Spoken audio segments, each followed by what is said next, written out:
Hey, this is Dave Osh, the creator of Outgo Middle Management, and I'm so glad that you're here with me today for the fifth module, Decision. I hope that you got tremendous value from the previous module, Dialogue. Excellent communication makes decision-making and action-taking much easier because it helps you to achieve commitment and accountability. Never stop communicating. While most decision-making courses focus on diverse methods of decision-making, this training will enable you to adjust your decisions to various situations and help you shine in your organization. Do you agree that decisions reflect the value of the organization? The value of a business is equal to the value of all the decisions made in a business. You have heard about companies that became dysfunctional when decisions were put on hold during the change of a CEO or due to a merger, acquisition, or a crisis. Before we dig deeper into the decision strategies, there are three important concepts that help in making better decisions. The first concept, actually a paradox, is that the most common decision is by default. In other words, indecision. There are plenty of decisions that consciously or unconsciously we don't make. Deferment is indecision. Procrastination is indecision. The consequences of indecision might be more significant than the decision itself. If a colleague sends you an email asking for action and you ignore or defer your decision to act, you're actually making a decision not to act. Your colleague will ask someone else and may even blacklist you. He or she may wait for the next opportunity to pay you back. You did not intend to reject, but the result of indecision was a decision. The second concept is that decision-making is not a one-time event. Managers decide, sign off, and file their decisions for record. In reality, decision-making is a dynamic process. Decisions change and advance. You have to constantly adjust and roll your decisions over. The third concept is that decision-making should not be associated with titles or positions. Everybody is a decision maker at every level of the organization. Once you develop a mindset that you can make every decision, you become a leader. So let's get started with the first decision strategy, mindset. Your mindset defines the quality of your decisions. Your team's mindset defines the quality of your team's decisions. You make different decisions in similar situations with different mindsets. For example, imagine you are on a long business trip and just as you're planning to return home, you discover that you can sign up a new customer if you extend your trip to the weekend. Just as you are about to decide, you receive an email that your annual leave, course application, or bonus has been rejected. Will you make the same decision you would have before received this email? You make different decisions when you are in a different state of mind. You make different decisions when you feel different emotions. Therefore, you have to develop a decision-making mindset which is independent of your emotional state of mind. There are two states of mind that are important for vital decisions making. The first one is mindfulness. Mindfulness is not a mysterious meditative state of mind. It is simply a very high level of awareness in which you are fully present at the very moment and detached from the past and the future. As a result, your emotions fade until you are in the higher level of awareness and are ready to make a decision.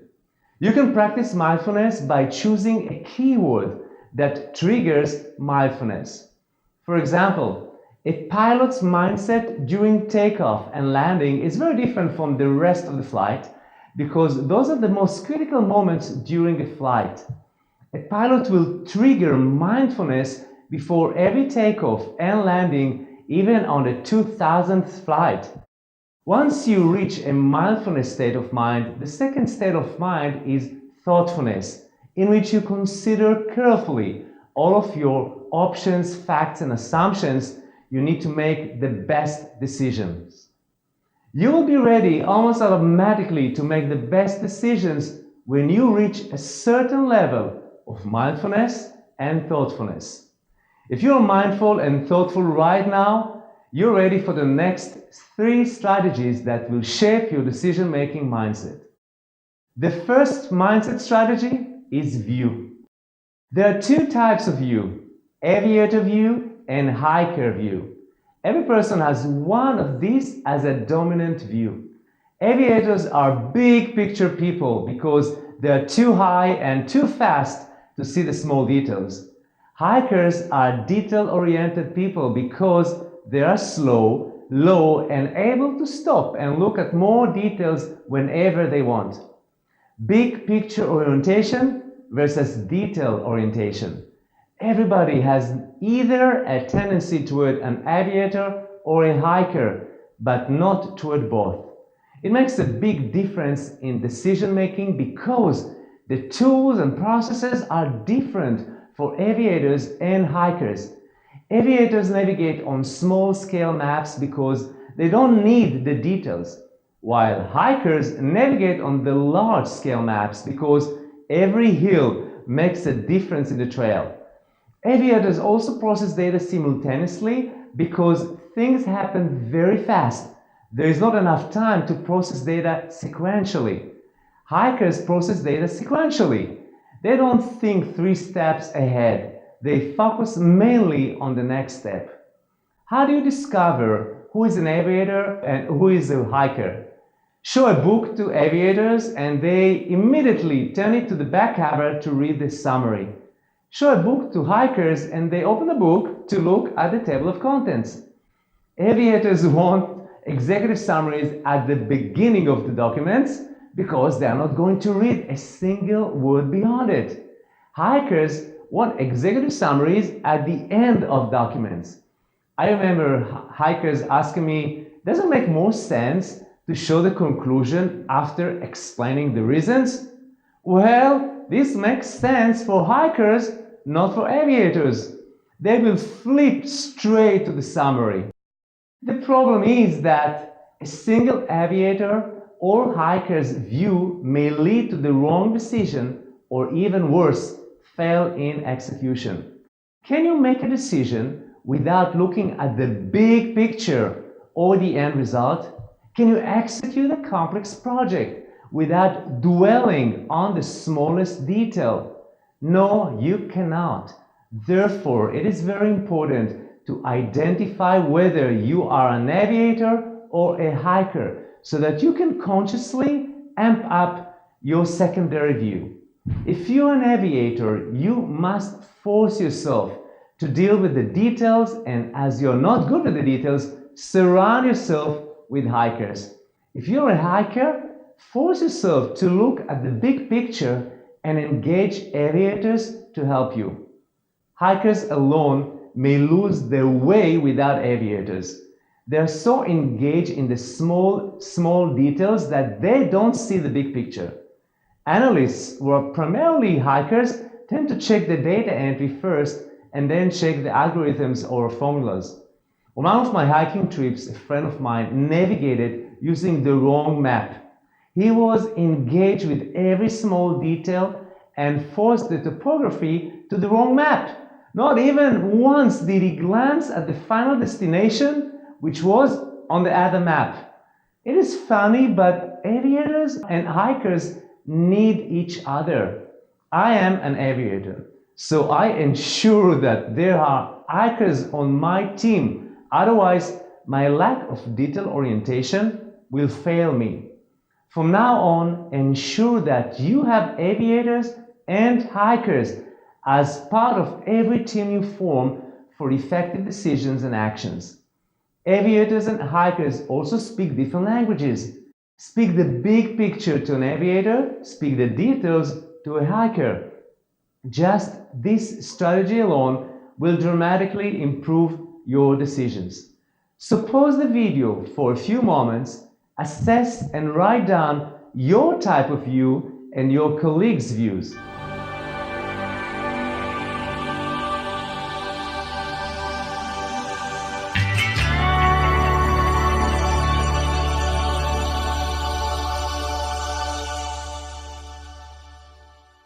Welcome back.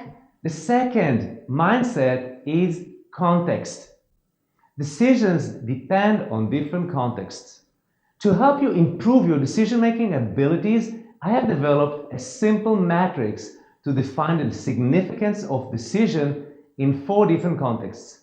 The first context is long-term versus short-term. The longer the term of the decision's impact is, the more time and effort you need to invest in the decision. The shorter the term of the decision's impact is, the less time and effort you need to invest. The second context is multiple impact versus single impact. Multiple impact means that the result of a decision recurs infinitely. Single impact means that the result of a decision doesn't recur. For example, a 20% bonus is a one-time impact. A 5% salary raise is a monthly, repetitive, infinite impact. Therefore, you should give more thought to the 5% salary raise than you give to the one-time 20% bonus. I have seen people spend more time on a high-figure one-time event than on a low-figure recurring event that over time will be many times bigger than the single event. Multiple impact decisions are trickier when they make a compound effect. Don't let a low figure or small percentage event deceive you, especially when it has a compound effect. Interest rate is a good example for a multiple compound impact where a single-digit percentage makes a triple-digit impact in the long run.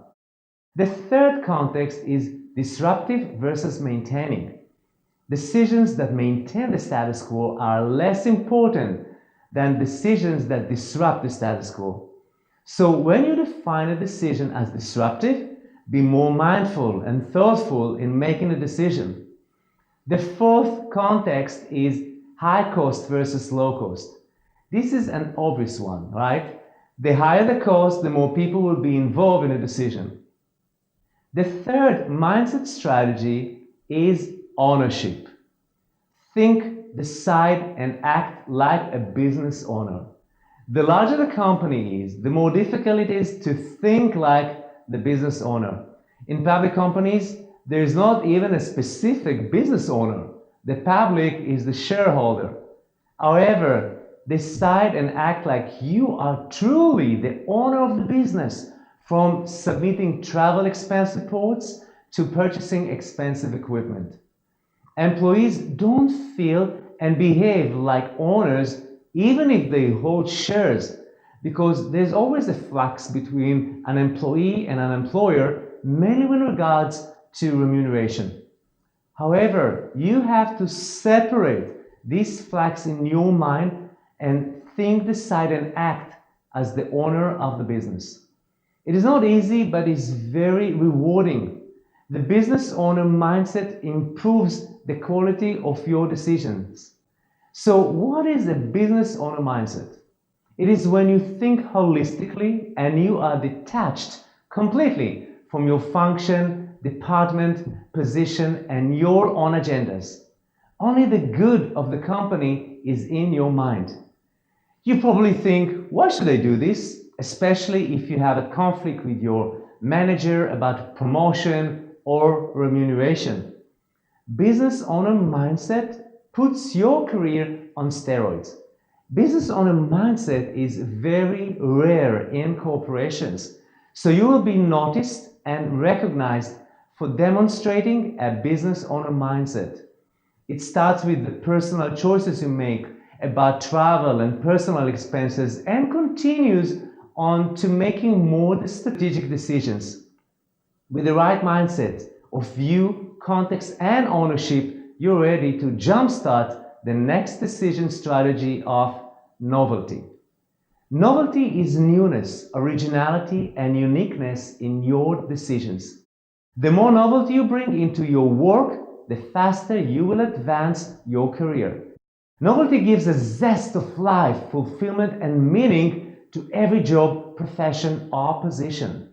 I personally measure the performance of executives by the number of novelties they implement. For every appraisal period, I set a target of novelties. Initially, people were shocked because novelty is not part of the job description. If they perform their job description well, why should they fail because of novelty? It's unfair, isn't it? Well, the higher you want to scale the corporate pinnacle, the more novelty you have to demonstrate in your decisions.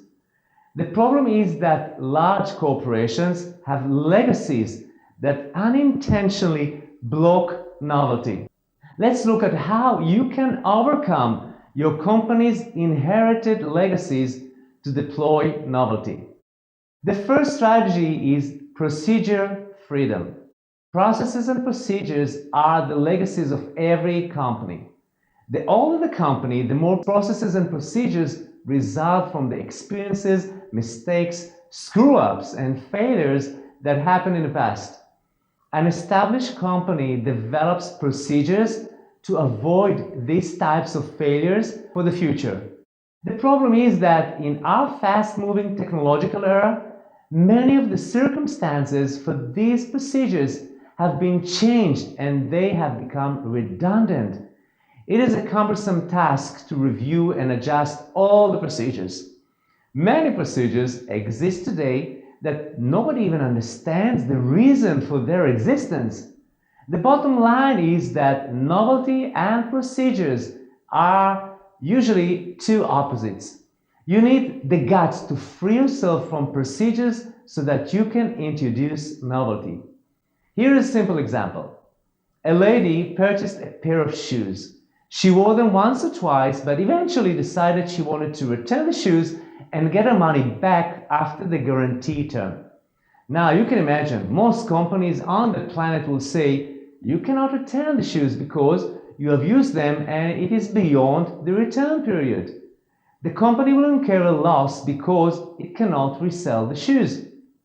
One shoe company decided to offer refunds even for shoes that had been used. They freed themselves from the best practice of every other company and set their company apart. This novelty is the story of Zappos. You need a lot of courage to break the rules, sometimes even without permission, so that you will test the results of procedure freedom. Yes, you can be reprimanded. Yes, you are taking a risk. So take smart risks. Test novelties that have upside potential for the business. Check your topic before you make a decision. It is easier to show that the best practice is redundant by executing a new practice instead of amending a legacy procedure. The second novelty strategy is isolation.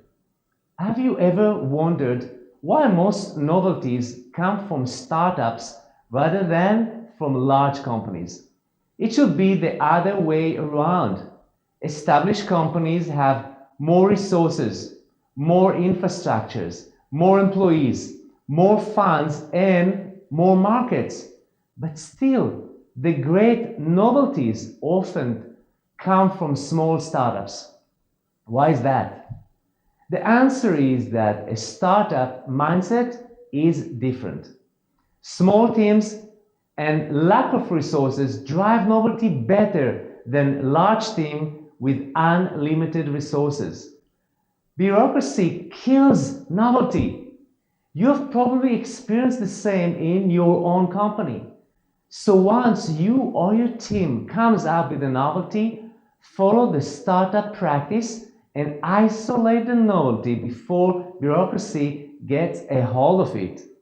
There are a few ways to isolate a novelty team. First, you can work on it on the same office but outside of the existing plans as long as it doesn't require funding. Second, when the novelty requires additional resources of time and money, immediately request to isolate the team from the office so they will not be pulled to other projects. Use all the persuasion techniques you have learned, and if needed, sacrifice your free time on the weekends to move novelty forward outside of the formalities of the company. Third, consider outsourcing the novelty to an external team on a crowdsourcing platform. At this stage, novelty requires mainly management attention until you have a working prototype. Fourth, novelty doesn't happen without a fight. You have to fight for your own novelty. Don't give up. The most disappointed managers are those who fail to pursue the novelties in their organizations. The third novelty strategy is multiple options. During many years of heading product committees, I have heard hundreds of novelty presentations in which the presenters show the highlights, the upsides, advantages, but not the lowlights, downsides, and disadvantages. If you fall in love with your novelty and you don't search and introduce alternative options for decision, you have more chances to be rejected. You have to look carefully at all sides of the problem and their solution and introduce multiple options, multiple budgets, and multiple directions. Show different scenarios and funding alternatives so that you increase the chances that your recommendations will be approved. Solutions with multiple options have a higher success rate than solutions with only one option. The great advantage of the multiple option strategy is that it opens your mind to other variations and alternatives. Novelty is measurable. Start measuring your own novelty and your team's novelty. Become the novelty evangelist of your organization. For years, my personal goals and my team's goals have been to introduce one novelty per month or 3 novelties per quarter. Not every novelty was a big bang. Some were small changes of organization structures or processes, and some were big bangs. Aspire to achieve one big bang out of 3 novelties. So, how do you know when something is a big bang? It attracts the attention of the top management. It reaches the boardroom for a decision. So, your novelty strategies are procedure freedom, isolation, and multiple options. The third decision strategy is decision team. You work in a corporate environment that is affected by a limiting organizational structure. In most cases, the management team, whether a department, a business unit, or the whole organization, is incapable of making the necessary decisions. Most employees believe that the C-suite executives are capable of making decisions. The reality is that the C-suite executives are in most cases prisoners of their own suite. Each one of them represents a specific function and is unconsciously loyal to this function more than to the organization as a whole. It sounds ridiculous, but it's true for many companies.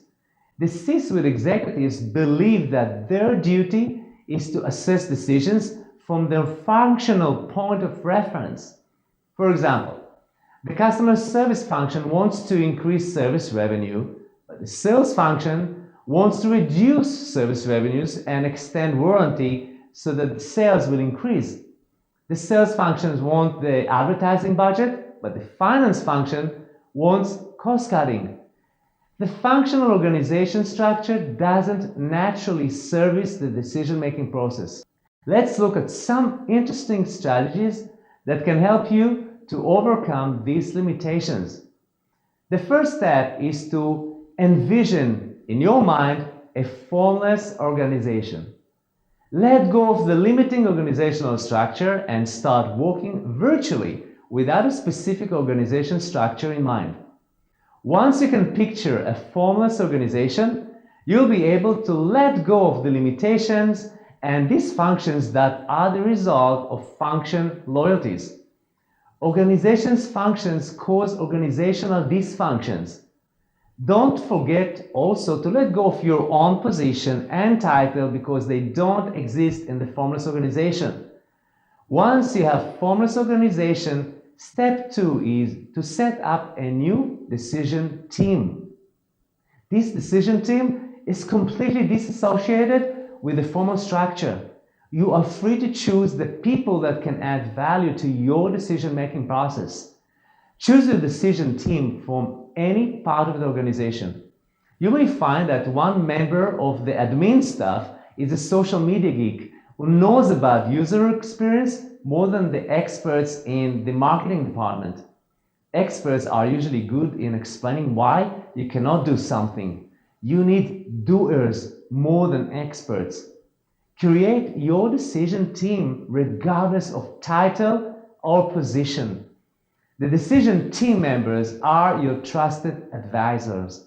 They add more value and quality to your decisions than your formal team.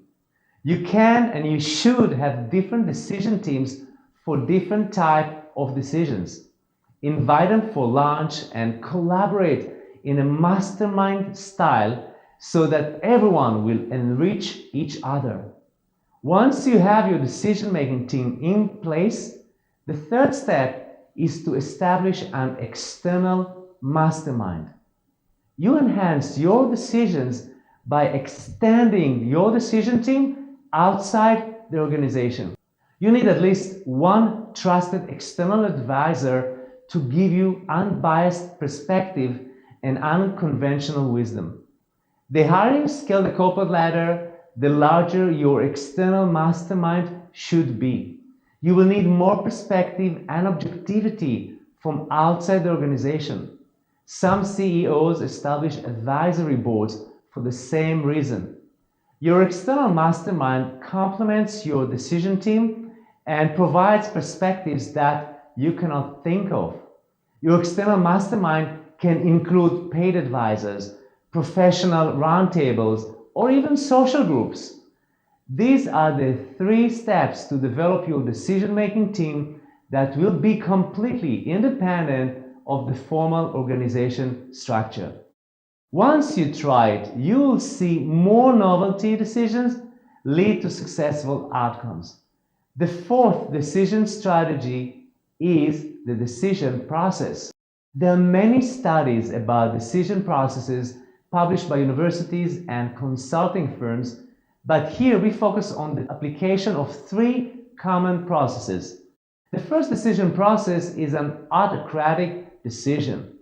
Hundreds of books, articles, and studies pitch against autocratic decision in today's organizations. The new buzzword is team decisions. My take is that in some circumstances, it is necessary to make autocratic decisions and hold accountability for the outcomes. The problem is that too many people have been so conditioned to a teamwork that they cannot make any decisions without a team, even in the most urgent cases.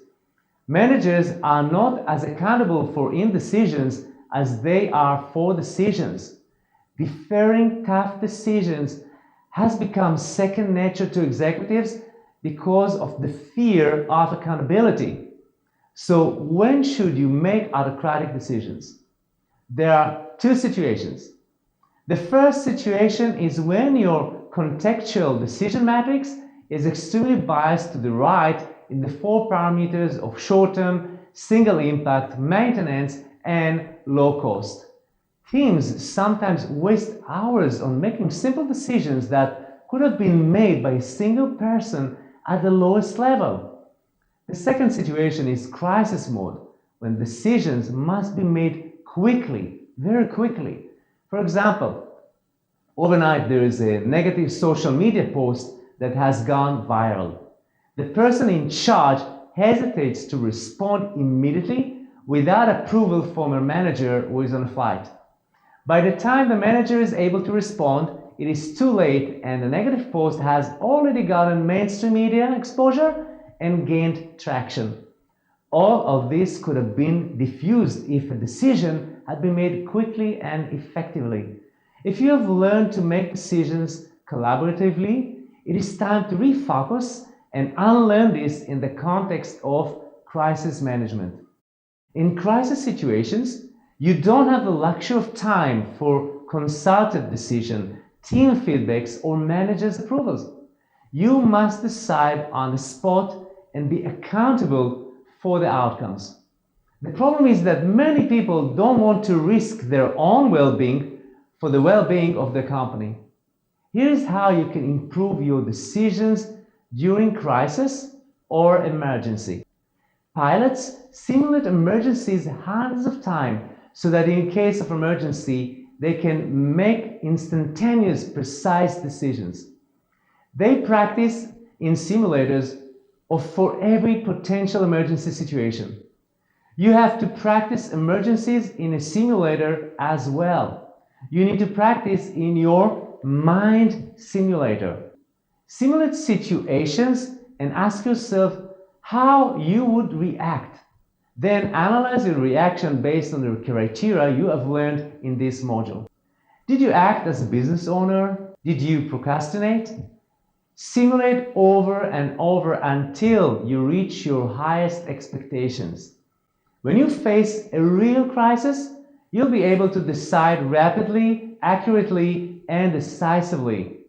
You have no guarantee that your decision will be the best one, but the fact that you act quickly, explain your motivation, and can show accountability and capability to make decisions in tough situations will give you a lot of credit toward your next promotion. The second decision process is voting.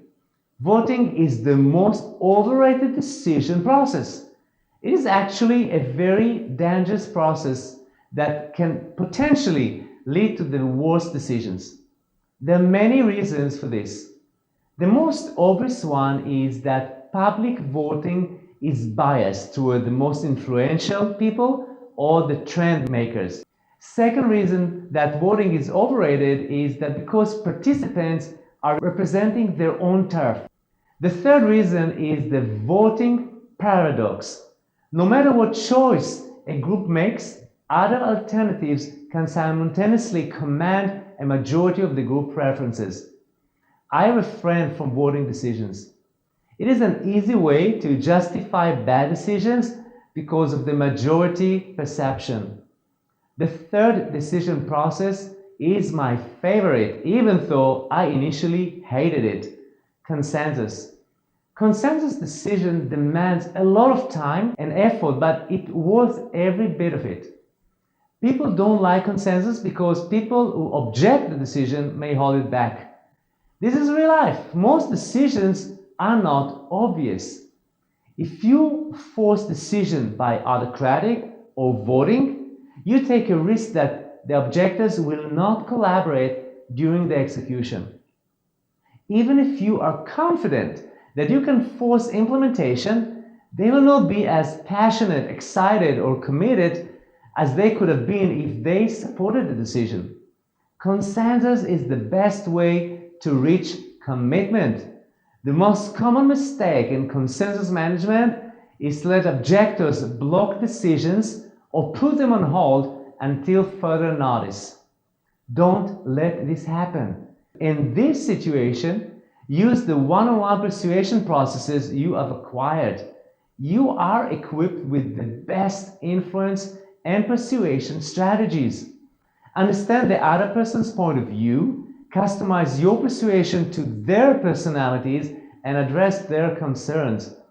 Listen, listen, and listen again without talking until they have nothing to say. Thank them for the feedback and then, and only then, address their concerns. If one-on-one persuasion fails to yield support, ask influential third parties to help you with persuading the objectors. Consensus is crucial for commitment.